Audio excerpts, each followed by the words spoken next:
Hi friends, welcome to taste of அம்மா சமையல்.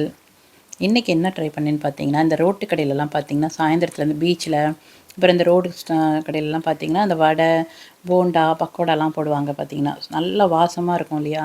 அந்த மாதிரி ட்ரை பண்ணலான்றதுக்காக நான் இட்லிக்கு மாவு அரைக்கிற அன்றைக்கி என்ன பண்ணேன், கொஞ்சமாக உளுந்த மாவு எடுத்து வச்சிட்டேங்க. அதில் வந்து எடுத்து வச்சுட்டு இப்போ பசங்க வர டைம்லையோ இல்லை ஈவினிங் ஸ்நாக்ஸ்க்கோ நம்ம ரெடி பண்ணுறதுக்கு சூப்பராக இருக்கும். அப்போ வந்து நீங்கள் ஃபஸ்ட்டு அதில் வந்து கொஞ்சம் ரவையும் அரிசி மாவும் சேர்த்து மிக்ஸ் பண்ணி வச்சுடுங்க. கொஞ்சமாக உங்களுக்கு எவ்வளோ நீங்கள் உளுத்தம் பருப்பு எடுக்கிறீங்களோ அதுக்கேற்ற மாதிரி நான் ஒரு 3 ஸ்பூன் வந்து ரவையும் அதே மாதிரி அரிசி மாவு கொஞ்சம் சேர்த்துட்டு உப்பு பெருங்காயம் போட்டு நல்லா மிக்ஸ் பண்ணி வச்சுட்டேன். அப்புறம் போண்டாவோ வடையோ போடுற டைமில் நம்ம வெங்காயம் பச்சை மிளகா சேர்த்துக்கலாம், இல்லை மிளகு பிடிக்குன்னா மிளகு சேர்த்துக்கோங்க. சேர்த்து நல்லா இங்கே பாருங்க, இப்படி எடுத்துகிட்டு உருட்டினீங்கன்னா கையில் ஒட்டாமல் வருது. நல்லா இந்த மாதிரி இருக்குது பாருங்கள். நான் இன்றைக்கி வடை மாதிரியும் போட்டேன், கொஞ்சம் வந்து போண்டா மாதிரியும் போட்டு எடுத்துக்கிட்டேன். இது நல்லா எண்ணெய் சூடானோன்னே அதில் போட்டு நல்லா பொரிச்சிங்க, சூப்பராக இருக்குங்க.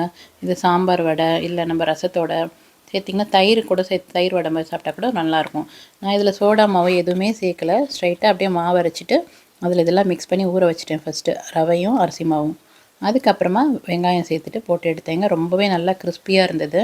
நீங்களும் ட்ரை பண்ணி பாருங்கள். உங்களுக்கு பிடிச்சிருக்கான்றதையும் கமெண்ட்டில் சொல்லுங்கள். பிடிச்சிருந்துச்சுன்னா லைக் பண்ணுங்கள், ஷேர் பண்ணுங்கள், மறக்காமல் என்னுடைய சேனலுக்கு சப்போர்ட் பண்ணுங்கள் ஃப்ரெண்ட்ஸ்.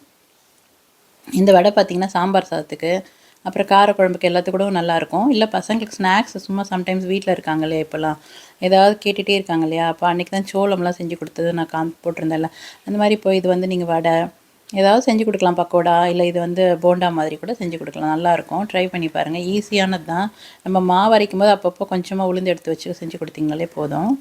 இதுக்குன்னு நம்ம தனியாக ஊற வச்சு அரைக்கணுன்ற அவசியமே இல்லை. உளுந்து பருப்பு ரொம்ப நல்லது குழந்தைங்களுக்கு. ஸோ இதே மாதிரி ட்ரை பண்ணி பாருங்கள்.